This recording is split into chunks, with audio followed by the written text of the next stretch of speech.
Mən də hər kəs salamlayıram, təşəkkür edirəm. Kəmalə, mən xüsusi olaraq bacım, səni görəndə bildim qəlbinə gəlir.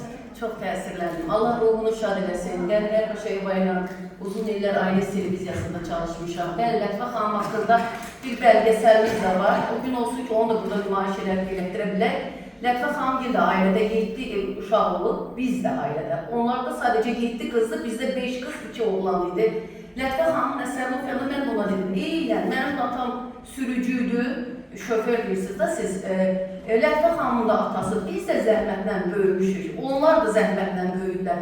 O qədər oxşarlıqlar vardı, amma bir fərq vardı. Lətifə xanım məndən fərasətli çıxıb, o gündəlik yaza bilib, gündəlik.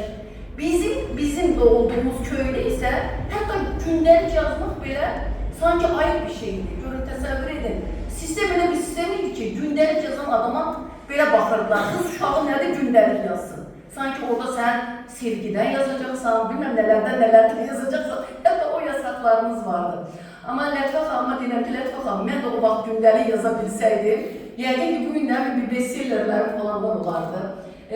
Amma qismət, Lətifə xanım hamımızın yerinə yazır. Bir Azərbaycan deməli, kəndinin, köyünün, orada yaşayan bir zəhmətkeş bir ailənin dramını yazır. Yəni, Lətifə xanım deyir ki, orada əmilərim dedi ki, qızlar geçsinlər, işləsinlər də kolxozda qalanda. Yəni, bir pambıq becərsinlər, tütün becərsinlər. Amma Lətifə xanım deyir ki, mən qızlara dedim ki, biz hamımız təhsil almalıyıq. Eynən biz də elə, eynən biz də elə. Mən bəzə anama deyirdim ki, mənim dərslərim var, anam hətta belə o qədər iş çox idi ki, deyirdi ki, əşi, dərsinizi qara gəlsin. Dur işi gör, iş yapma elə. Amma onunla belə biz hamımız ayaq üstə durduq, hamımız oxuduq və şükür Allaha ki, indi hər kəs öz sahəsində bir professionaldır.